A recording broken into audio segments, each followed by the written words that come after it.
Ding na wo hwe na wuni akonya bi a wo de beboa ye maame nom ye papa nom ye wofanom enua mema ye ma wonum nyina sebia nya ado due ene amenekunu na eya se bide bia santeman ene akaman ene nipa wonum di dwa ho ebe boaboa wonum ho etesi sabiri pai kodi istemu anasa na emetesi na minim nenti a say ja totoyi ne eja atoha da bia market ene ja ne tototo bia se bi shisika hye japade ebo nipa bi from minti ase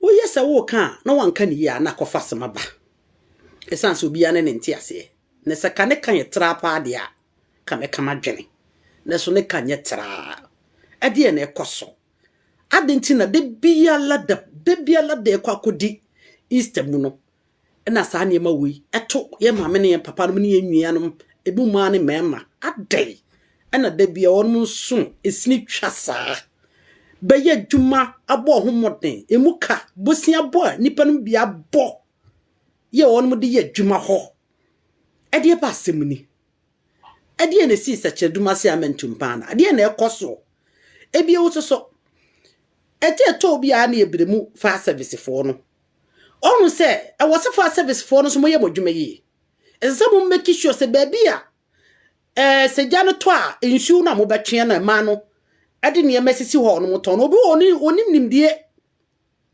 ye wo ma na wodo bebre omu nimdie wo ho se e ho na fa service for ensu o mbetwe fidi bebre na nim on de onim se e ho da ho mpan ene wakotana wodidwa che wo se mo ana mo make sure se every time bia mo mankrofo be he epa mo nkrofo fro educate wo mo se hama mo ntena ha esan se eja bi to ha na ye ba betwinsu ede ayesa adwumedi no munye mu bia ena o mo so eni hu nimdi eni to wono mo de ho nyina ye dwedi bia wono mo tete wo mu de dwa so yesi ba ko ne to mu esoso esan akonya kra na onu ntimi nya ne yie enko wura dwani mu ho enipa na abodompem de wono mo ne magu ho esi akwanti ene shop bese 500 die ache dwereben emu japade emu sika minyanom ye mamudwie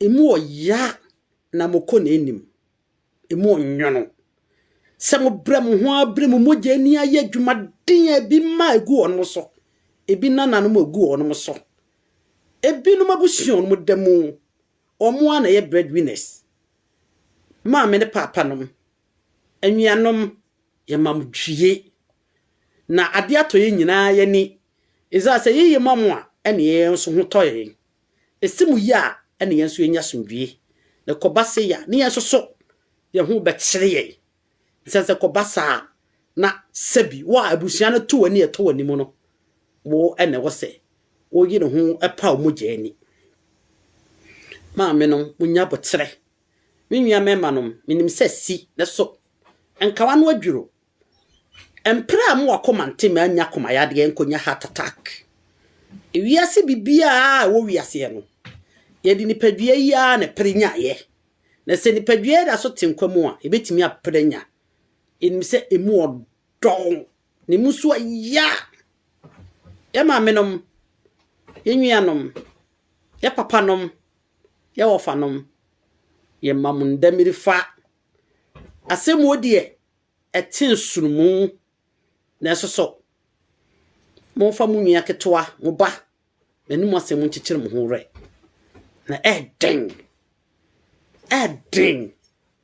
na wo hweje se eden nkrofo japade na matan yi bi su esanse oni nanim ni su a wo su enkora gubi no mo so na nanom gubi no mo so busie bi no mo demu na sese bi nyeja keke na kootwi amansa bi na oni de wo se wono wo betete nkonom na wonnam kuntrase yes aboni dia ede de ye kan se de uja na nanom tumi na sentesa ne jana ne baya ma menom anye bia nipa bia ho anka nipa so mbosia de nyina eni se de asibia no enya abotoye mu na de bia central market hye de bia kageti hye de bia hye minim nhyehyɛ ya mpanifo agye yesi sabi market yi kura ye fe no Dubai market yi awase ka mpanifo otimi ye plan yi nanka asie no ye de ye ho no ye car park nanka dwan mu da ho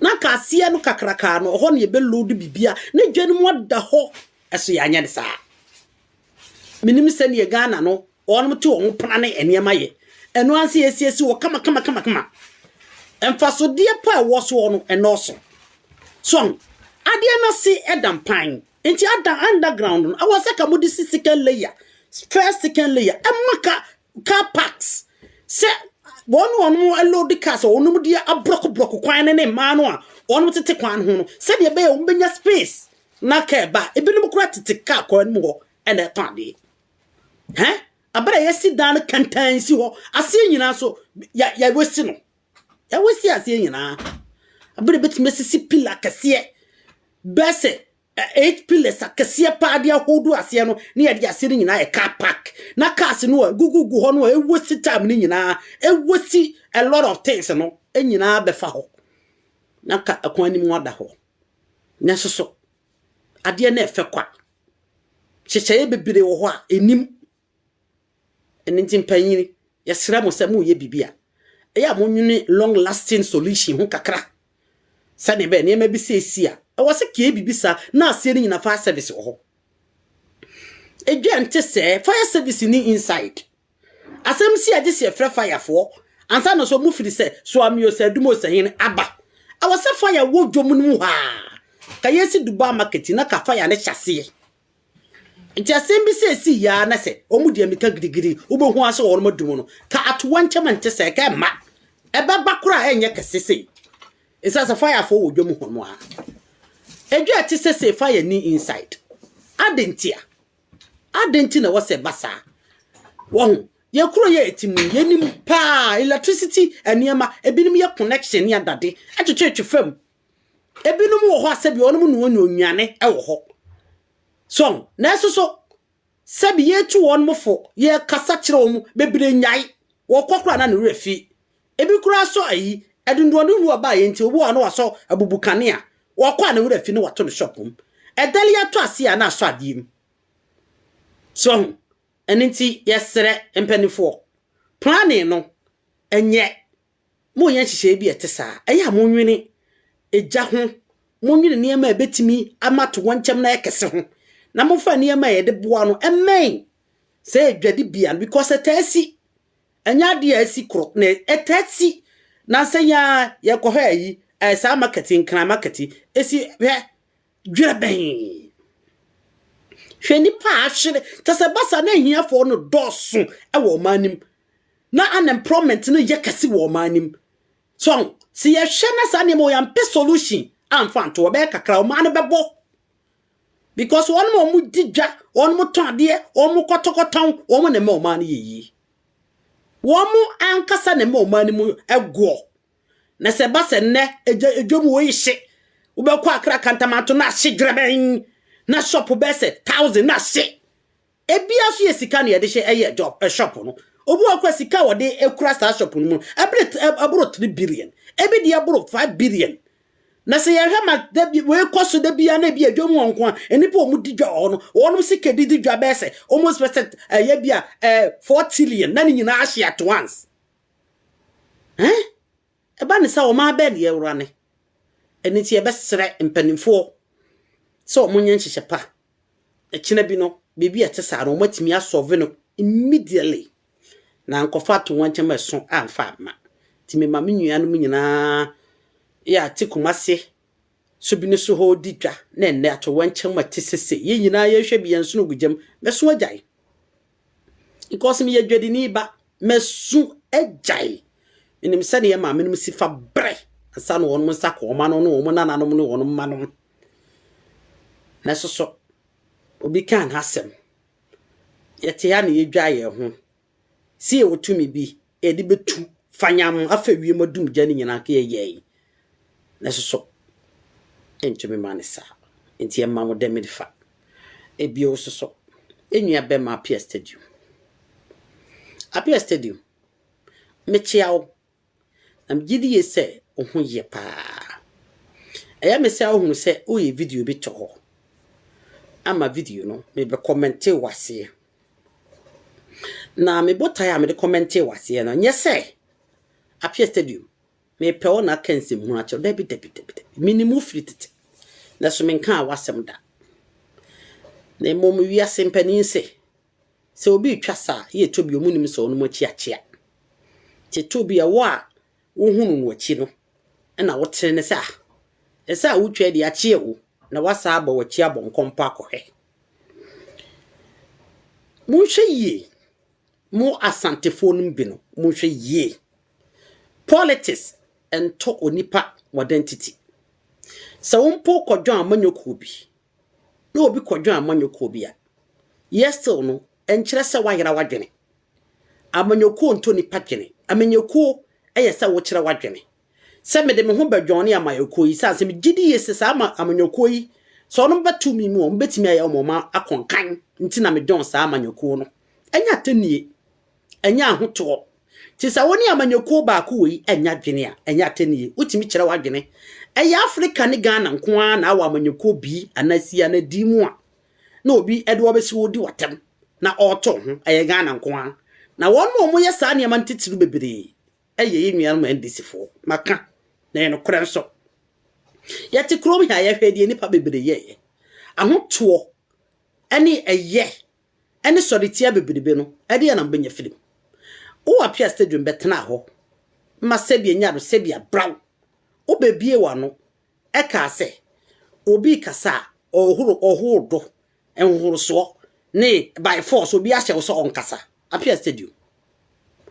Menim se wadwene wo fom sa. Miyinne na me ka se sebi NDC no woni je ho. Ena wo bua se NDC beba tumi mu. O ma batumi mu awie. Wo de odo wano fa nipa ho didi. Wo kanfo nipa. Ema sebi anya do sebi abra wanye mu de agapade. Yes wo didi unyansa ho. Boni bi enim. Ewiase nye nipa nyina na wo unyansa ni bi be kanfo nipa. Akasa mo onum ko ho ayi ntintin dia pagapade. Enti wo dia wo ye no eye anye bia aboa wo kwa bebire so. Na so emma wakonya. Se wo yira wo ne ne da esode no. Se wo ntimi eni no atemo a.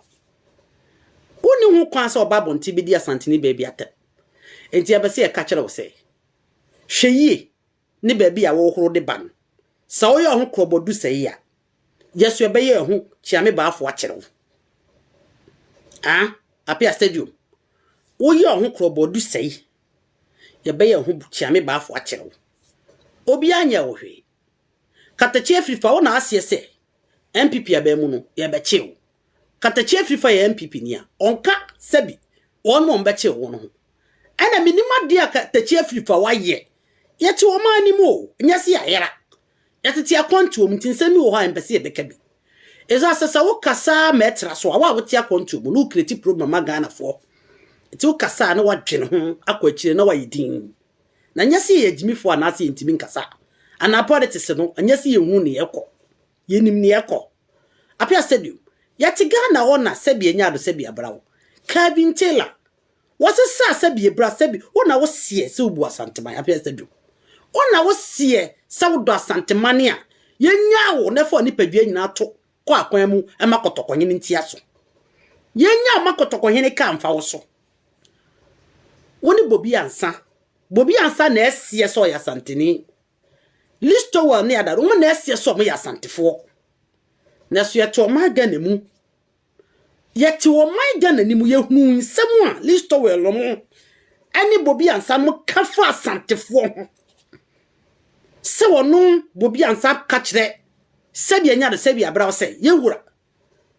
President Mahama se so obetumi mu a won soma sojafo enko boa santefo se de Rollins ene nkroma ye nyesa wontimi eni na ade menye yi Apia Stadium oya santini na wote ye de na okan calculate obetimi a condemn ni won kan ne se enye sebi asantefo ye bia so ye NDC fo ti sa wo kasa wan kasa yi wotimi kasa yi de obedinti Apia Stadium ni obedi nti o nsa santini bi efiri emfie nwotwini asantini bi abetena bonten abekatsa da se MPP asantefo party da abekasa da se MPP de twa asantefo funumada mo na mo yema NDC party nya asantefo akono mo sa NDC fo ibi mo na mo yema sabi santini bi kura pese wo switch de ko NDC a na okowura mo na wasa firim esa mo tan am wo ma sentimenti e ma party ne nya obi akono na ka de enim se political party oye bibia ne nyuma pa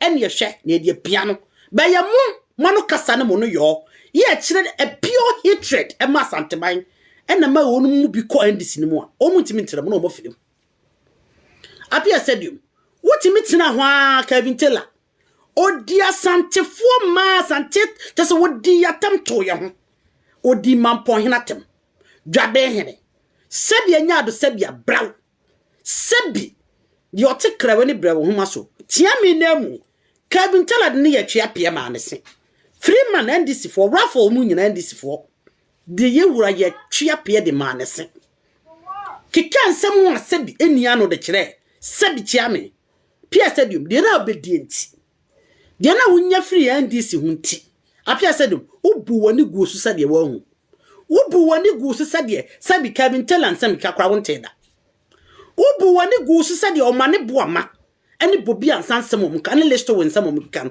ubu wani gu so sade wonte wuni mo mo kra o mo din kra mo bi da ata wuni mo be katachi free fa obo abonten no ndo be kire se o yi ne karatale so ya MPP ni no sa tie so ya santi no keka ne nsabo na biye na afo be che no wo kire se so kaseti ya dondoma dramani mahama yanche no na ade no wa ma bonti amekase ensemu a Kevin Taylor kasafa edi division ni tribal big gotis awo yusu against other tribes asante north and enfangwesia no I was so Ghana eche no oba Ghana according to information say mo man no security dey protection mo man security protection adie no katachi free fa waka ye west minim said there was a time katachi free fa mo NDC fo mo to na dwene ama ka musuban ne bi mu di wura ne mu mo kaseti asanteman say ya asantefo ye ne Ghana problem me kapa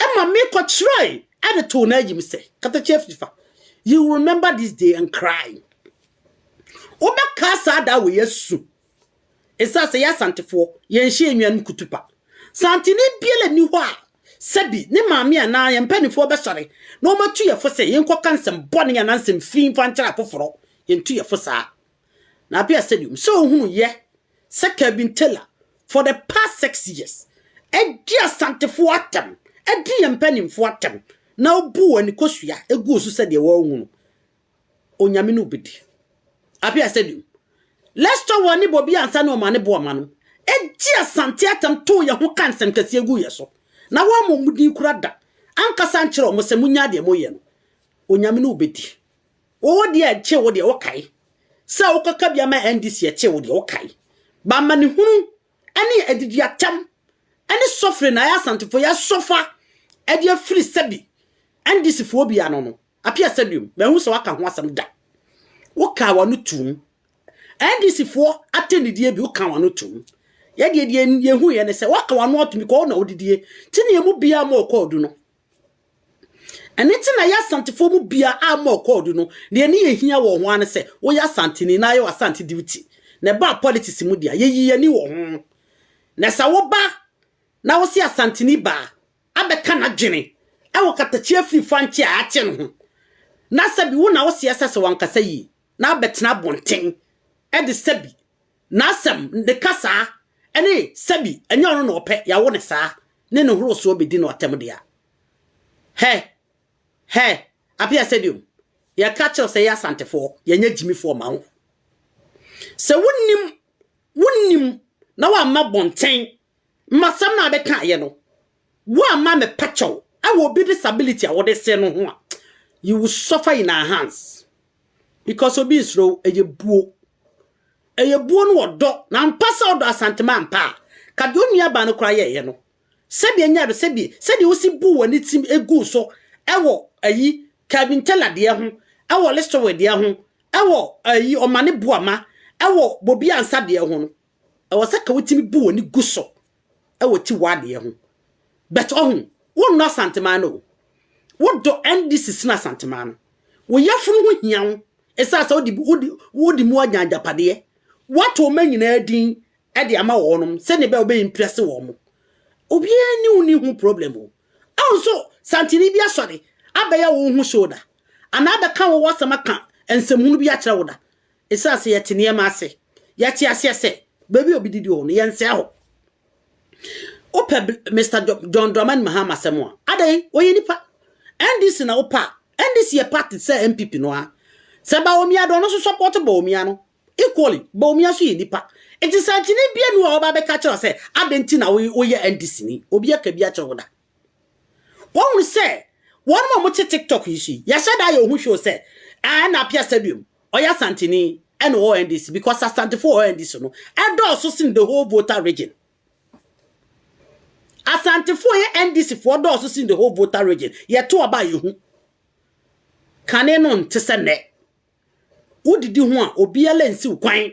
Eno na wo pe fa. Ne mum so wo beba bonten abetama Santini ba de ne kasa abedi no atem de yempeno sa tete abrabọ no a ne yetena ho emamu timi eso Santini bi mu na ma enne mo pe no etwam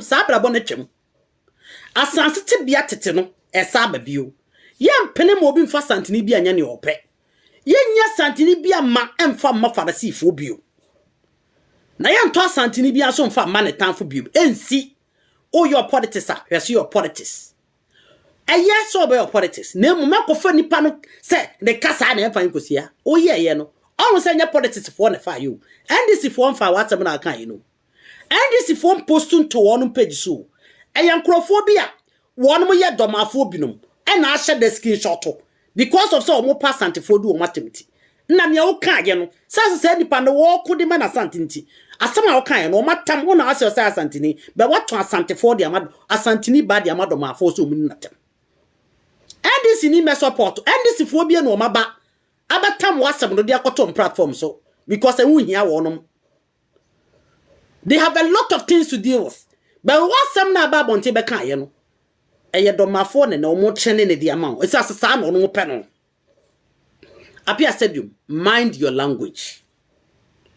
Ubetimi aka bibia ape bia woni sebi woni ti wa anya dwena ubetimi aka de wo po adwena kire no na so ne disability de ono nya ne peno no ye de wo no till you dare not enya wusu nti ena obeka se won kasa Apia Stadium enya wusu nti ena obeka se wo mie na no nkasa enya ne wo beka ena be put ne down enya ne wo beka ena be hyemu no enhyemu ne da because ofititi nyina na ne yedin si ya na okasa eso na ne yedin pa ontimi mu ne kwase a ofi ne nkura abrasi nyina si ya na okasa eso wode bo mema ebo ma e de ka ho aya mu sunya sabi nyansa kakra na sabi obia ne ho peso beba wiase na echem bi be wo ne ho ana sabi obeya horoso ana sabi ne na betwa na ne befra anya obi apɛ no so obi a wo chance won twusu di opa ko obi abetwusu di opɛ oyire nwuwie aso wo sra kwatia Apia Stadium oyire wo ne ne tie no onwuwie aso wo sra kwatia eti wontimi nka bibia nche tiwa apart from the kasa shame unto you me is so disgusting about you manka na meboa won kwa wo page ase na matena ase a comment bet 3 times was here because I was so pissed off na be bokurafu wunwie wo makura nyinyini wo gina oka obi sabi ade ade awo no na mibremu ya Asante-Fo bia ya ton ye nwia no mibremu ya Asante-Fo bia enwia no mo konso hemu ana ye de because e no no mo problem mibremu ya Asante-Fo bia aduane ene ya funtu ya ton ye nwia no e de gisra ko ne sempoa. I don't blame you, I blame some of we the Ashanti people. Mibremu na medie mama woni ento aso bi hwe ade etoso miensa ne say ya wa ha And now ababa will be a CFO Salimans one. You don't even know you because I'm so on your popular. So as a Ghana for more we popular in any more. If you show one money other day, Umuzo or baby Mumu baby and monka, Yasa say be a bit, or more we popular any more. Even a kojo shading cry minimum. Minim kojo shading. Minim gossip is abranti FN gossip be minimum. Omukro me blogger minim bi. Be wo Salimans one minimum. Na dey akranti na wo fra ho presenter. Because of say wutimi di atem timi cancel phone. Enna adom anase multimedia for omuni vision ti. Omuye visionless media ayinti. Enna nipa bia hunu bia ka asem ba ko mienu na ogi din ba ko mienu na nipa share ni video ane ya fa se be adwuma. Eti nyansa sem mu bebere nka bi. Moto wansamfun anamunya saa media no so kwatena. If you say ase mununu wi eti mu se mote ba bi kase anamunya tumi bi na mo ka mo nsamfun. Eye den na wo se Salimans wan. Ye friend say ni din wo firi hefa. Wo be ka kire so wo firi Kumase. Aputa. O ga se Kumase fo ya ntete ye ho. O ga se Kumase fo sebie nya do sebie abraye ni munyansa. Kumase fo nim different between sebi a champion bia. Any abubedua. Kumasefo enim different between a champion mene. Any a confirmed tikro. Yay, Kumasefo, yenim different between tuntumene koko. Isa say, Sebi, unyini no. A mamdani a manian, a yinu. Woya Kumase. Kabeka saseni wizikasano.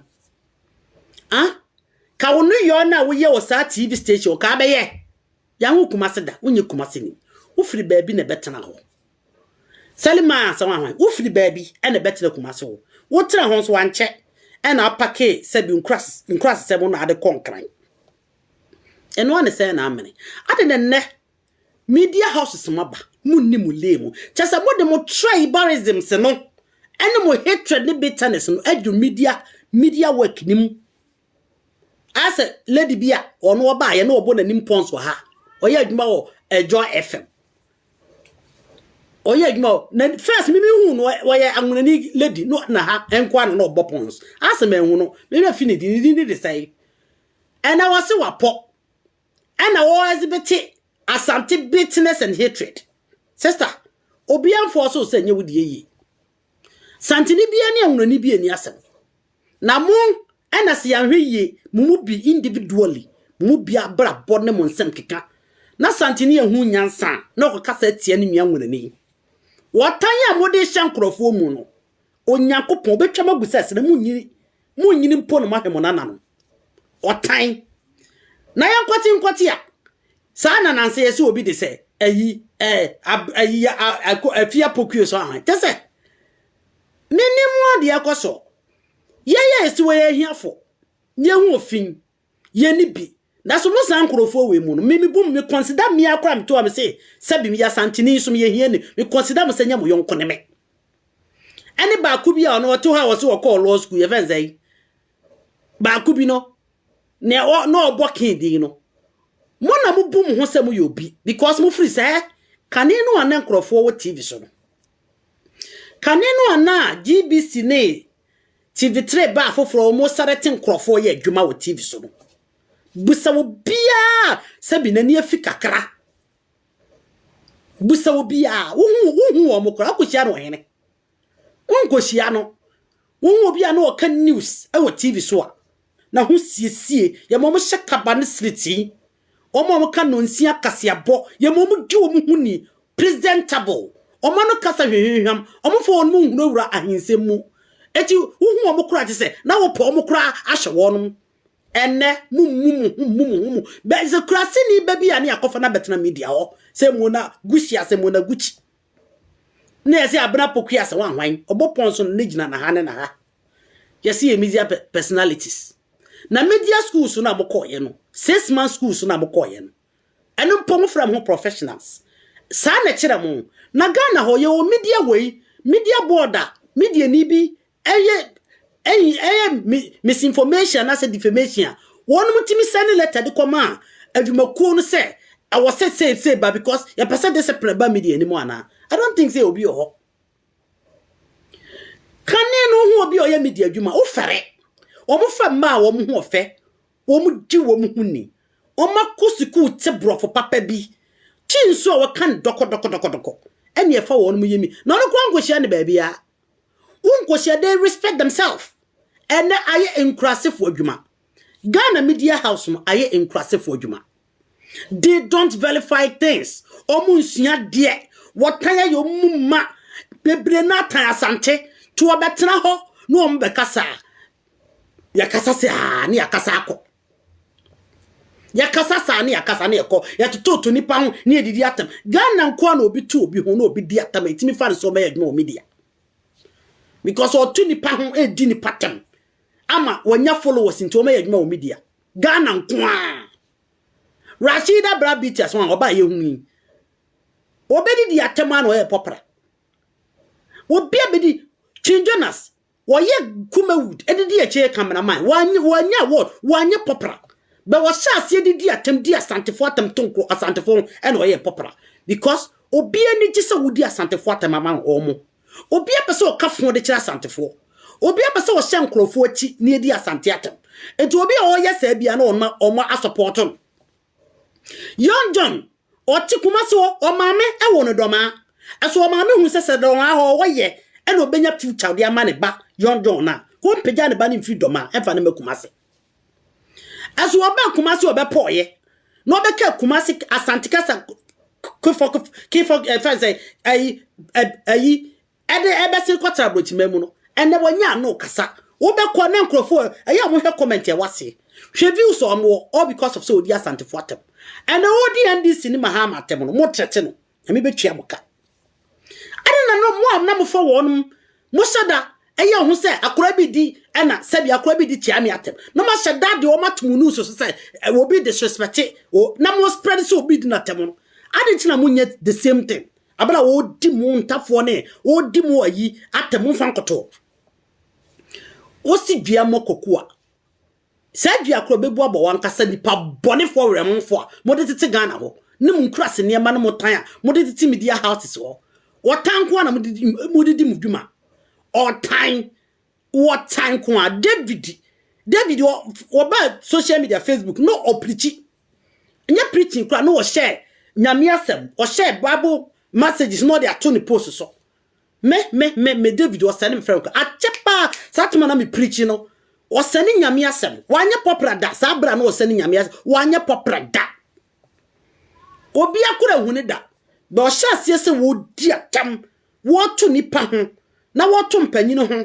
titiw ne kotokohene on popra waye ho amana ma ehye no achi atamfo a motan asantefo e na mo hye no achi o mai fun kankan rehunfo wi o mai mu kankan ya niam kankan ene yedi achire nanka nya sabia ka wo Saliman e dia past skills na wo a ye fa o media personality skills be na wo tesa wo betan bobo wadene enura na me huhu video bi say why won so bobo wadene why won say wo de wunsuo bi akeka wadene why won say actors ne actresses won be wo made no akotena bobo wadene why won so di obi atabutimi di na na ma bra atam on fiu wutimi peki jake apia no na tese asa why won say wo ya vim lady wo kan wadene eni na wanya adwuma wo multimedia. Just imagine the incompatibility. Just imagine this kind of stupid attitude that to Ghana honum. Just obobonekene. Just I no so a vim lady won so bibia. Hey, Eraba. My young cousin mu fanchero. Hey. Obe ho so e premeni. Obe ho so dress ye same me am tu. Obe ho so wani ate bi o dress na wo fi so dress ye chairman no. Me hu a me bu so mu ho. Is that some sa dress me pe.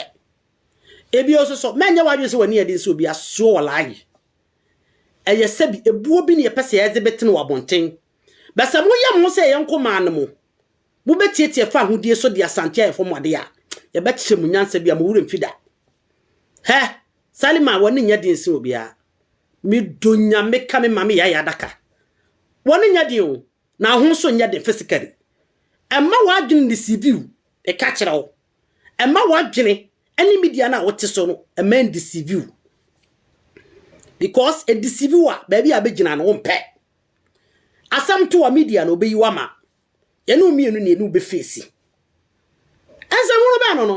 Obi e no kwa tena baby a no didi panyina tem. Obi e no kwa tena baby a na asema wo do won betum ho na de agya wo. This is what I just want to know. O program na o ye no, a entertainment program. Why na this hard way? Or dear ahin some jawo. You can't hide your bitterness against towards the Asante people. Won't you hide it? And how dare you even compare Domahine and Asante together? Do you understand the chieftaincy matters? Do you understand the difference between Ahinie? Do you understand it? Yanko Kamamintia. And Ane Domahine Parliament chief or your Hine Cassie or two fire. A rubber, you're very careful. Mamika sase me fanchira mo Ghana fo wo tan am wayirim ho mo tan Asante na mo pesa mo kire se mo betan Asante e de chiame se bia kan ye mo pe bia mo ye very careful na ka hu sa hini hu se me fa ni agoro Sareman mo ye very careful e say media fo kro ya ne ma Rwanda boy e fa hini hu sem e fa tribes e hu sem mo ye very careful na mo ni mo le most presenters no.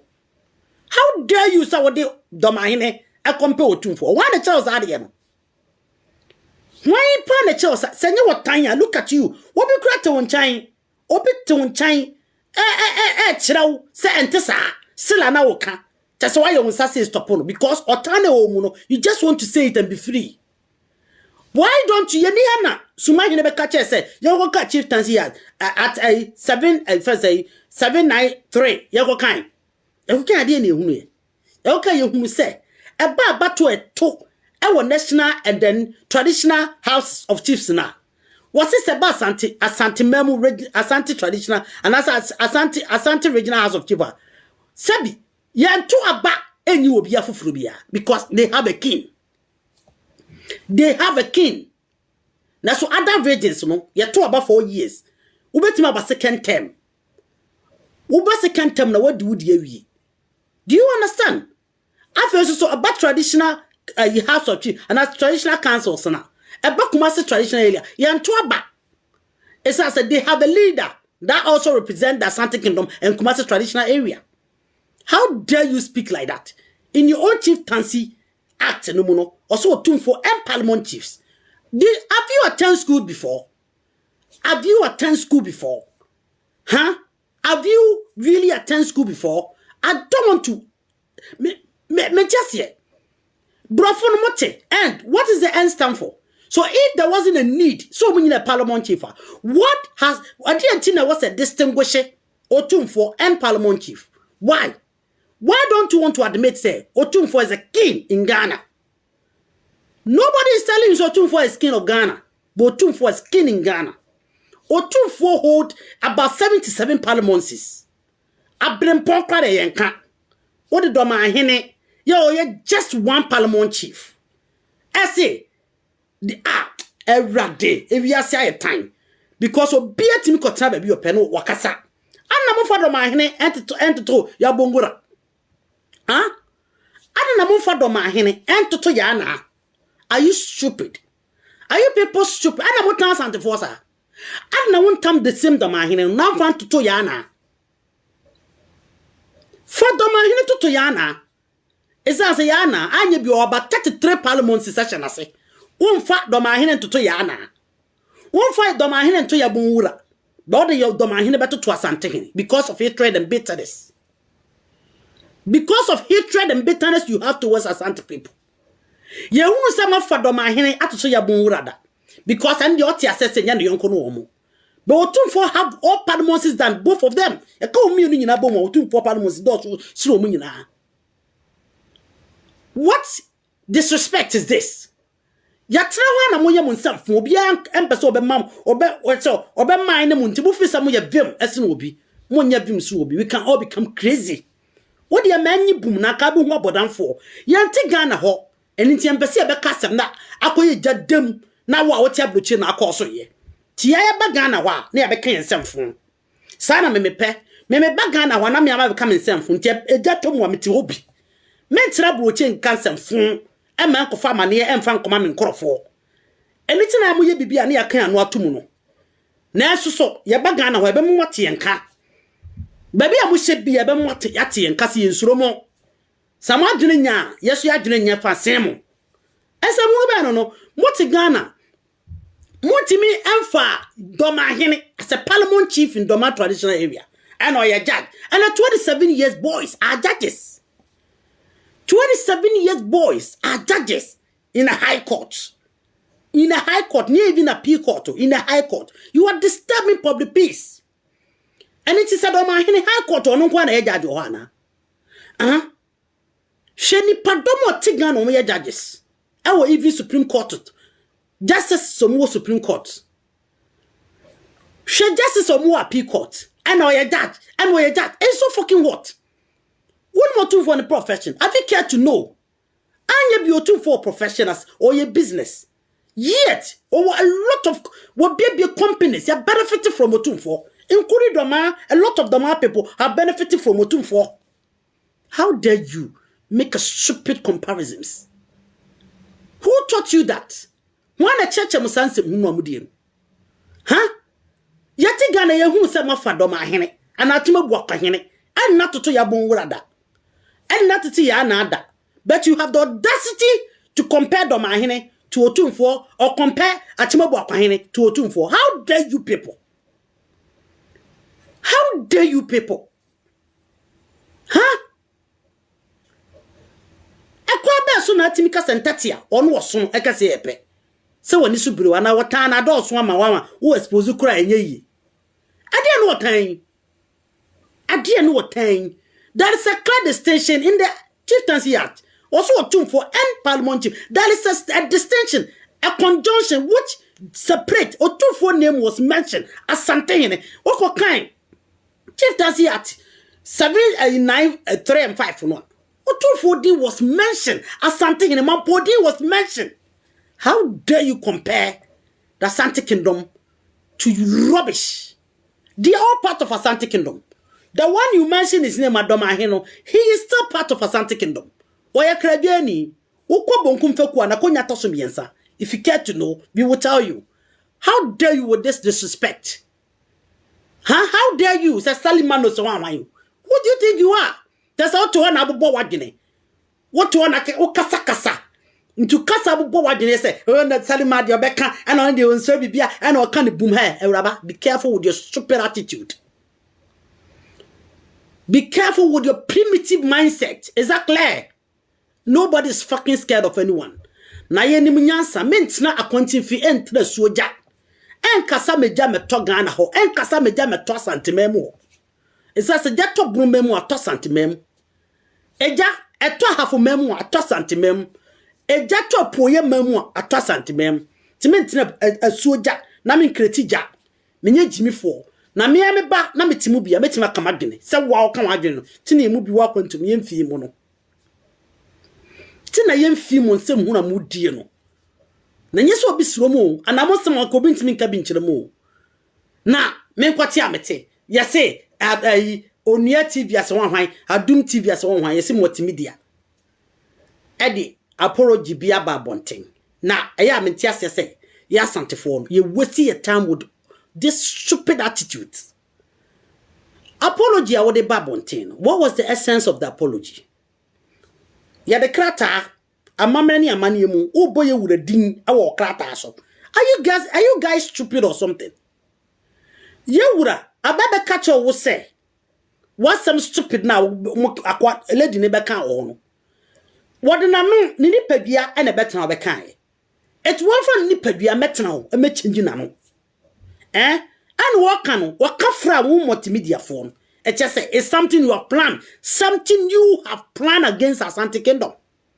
Into Asante needs to abstain from multimedia or near TV because Captain Smart and some of he speak like he don't have a broad in his mind. Or Kasati said you won't moja won't see. Or Kasa as a moja bin in its This is I saw. It is very unfortunate. Such things like this are calling themselves or media personalities, or presenters, or whatever. But they speak here. They speak like they are mentally disabled.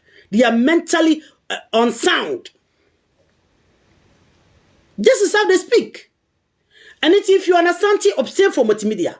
If you don't do it, nananum no bedi. Nananum be kun afi wiase. Oya santini na kotie multimedia nananum be kun afi wiase. They don't like us. They don't like Asante Kingdom. Now, what's the apology? Apology no I would buy and I watch the say. Or the apology ni bro tune for my hene. The same girl or the apology ni buy no. One no day minister we be see wo di natem. Ekas as a proud as a proud bono person. The same girl no. Eraba, take your stupid apology you read. Nobody fucking care about your stupid apology. You stood there to read who? Who is even listening to you? Do you think we got fucking time to spend on your stupid paper? Huh? It was a human being that sat there to spell that rubbish. Toronto also back. No better apologize. Are you insane? Don't you have a manners? Muni manners kakra. Huh? Say, we multimedia, in behalf of multimedia, we apologize to 2482 and Domahine. What the fuck? I dare some no can't for Domahine or apologize to Domahine. I dare some he make unnecessary comparison. And there was a person sat right behind her, trying to collect say it is not like that. And he repeatedly even making a hands like that to stop him. And you dare come outside with stupid piece of paper to apologize to who? Otunfo and Domahine. And people with a shadow mind are selling this stupid apology and spreading this useless face standing there. Why? Why? Why all this hatred? Why all this hatred? Why? It's a letter now, so I will apologize. What is the sense of that letter? You just read the content yourself because you consider I have got information say you from Doma. You the girl standing there, I got the right information say you from Doma. Let me tell you, we know everything you are doing. And it say, CPP lady no baby okojina was say. Doma nso ekroje na akwa santimemu so stupid typical campaign e was santimemu without consulting the chief in that area. Hey, mama CPP ni, you need to be careful because we know your plans. People who were listening to you were thinking say you're going to say something sensible.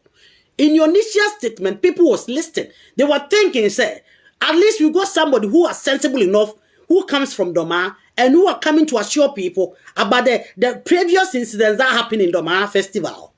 But long last, you expose your stupidity again. You expose your stupid shadow mind again. Your beta mindset towards Asante people. Are you stupid? If Kofi Adoma family are really like what I'm thinking, by this time, that case will get to instead of you coming outside to spill rubbish, that I have all the evidence, but I didn't want to because people of the man have no useless. You this woman, once Anthony be a would do be still vote with CPP party one. Nananum be chioka, nananum no bedi, nananum be you carefully ho. Because we don't support people that hate you, that are seeking for position to come back against yourself, to come back to hate you more and to harm you. CPP is hazard. It's a hazard party now. If you have a mind at all to observe people, observe things going on, you wouldn't even dare. So they will steal your time. So who could this CPP be? What the fuck is CPP party at all? They will not come to power today and tomorrow and forevermore. Not whilst we're still alive. This lady and these stupid people, we don't blame any of you. We blame our own people that they are not being smart enough to observe their surroundings. So we do not, actually we do not blame none of you. We have given you that vacancy to explore your stupidity. And we will ensure that stupidity come to an end. She was a person. And she thinks she got the confidence and she spilled that rubbish in there. And you bring a piece of paper to apologize to who? To apologize to who? And who is even listening to your stupid apology? And on your apology, you also recognize somebody in that same letter. That means you are supporting what the lady said. That is why Otunfo name appear and Domahini names appear. It means it's something that you have connected to do it, but you couldn't do. So you actually stood behind that stupid lady to come and expose that stupidity that happens there. Mose hunre wasantini bia wo be so multimedia bia no na nanom no bedi opa so multimedia na share any program in multimedia na nanom be chia woka until they have done the proper thing. Until they have done the proper thing. Is that apology? Do you call that apology? That is more insult than ever. That is more insult than ever.